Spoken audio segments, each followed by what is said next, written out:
মনে হচ্ছে শূন্য বাড়িটা অপ্রসন্ন। অপরাধ হয়েছে আমার, তাই আছে মুখ ফিরিয়ে। ঘরে ঘরে বেড়াই ঘুরে, আমার জায়গা নেই। হাঁপিয়ে বেরিয়ে চলে আসি। এ বাড়ি ভাড়া দিয়ে চলে যাব দেরাদুনে।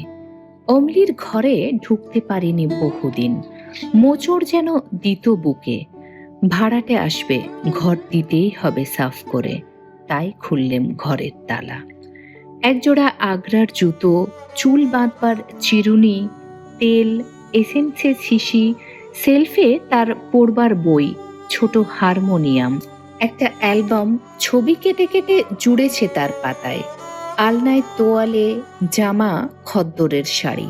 ছোট কাঁচের আলমারিতে নানা রকমের পুতুল, শিশি, খালি পাউডারের কৌটো।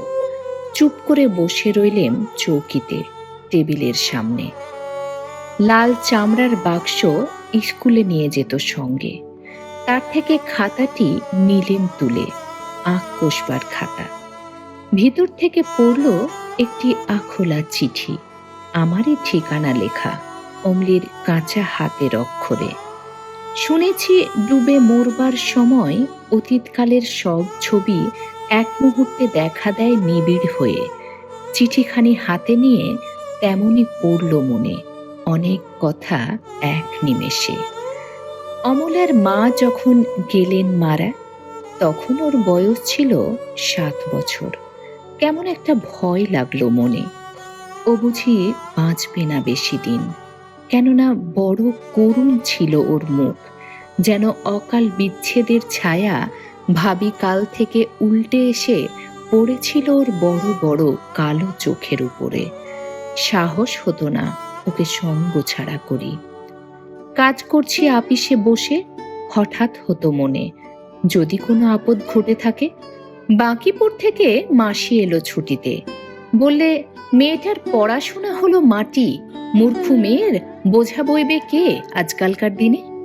লজ্জা পেলেম কথা শুনে তার। বললেম, কালই দেব ভর্তি করে বেথুনে।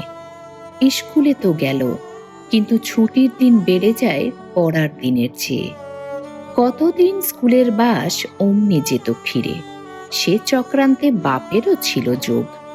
ফিরে বছর মাসি এলো ছুটিতে। বললে, এমন করে চলবে না, নিজে ওকে যাব নিয়ে বোর্ডিংয়ে দেব বেনারসের স্কুলে। ওকে বাঁচানো চায় বাপের স্নেহ থেকে। মাসির সঙ্গে গেল চলে। অশ্রুহীন অভিমান নিয়ে গেল বুক ভরে, যেতে দিলেম বলে। বেরিয়ে পড়লেম বদ্রীনাথের তীর্থযাত্রায়, নিজের কাছ থেকে পালাবার ঝোঁকে। 4 মাস খবর নেই। মনে হলো গ্রন্থি হয়েছে আলগা গুরুর কৃপায়। মেয়েকে মনে মনে সঁপে দিলেম দেবতার হাতে। বুকের থেকে নেমে গেল বোঝা। 4 মাস পরে এলেম ফিরে। ছুটেছিলাম অমলিকে দেখতে কাশিতে। পথের মধ্যে পেলেম চিঠি। কি আর বলবো, দেবতাই তাকে নিয়েছে। যাক, সেসব কথা। অমলার ঘরে বসে সেই আখোলা চিঠি খুলে দেখি তাতে লেখা, তোমাকে দেখতে বড্ড ইচ্ছে করছে। আর কিছুই নেই।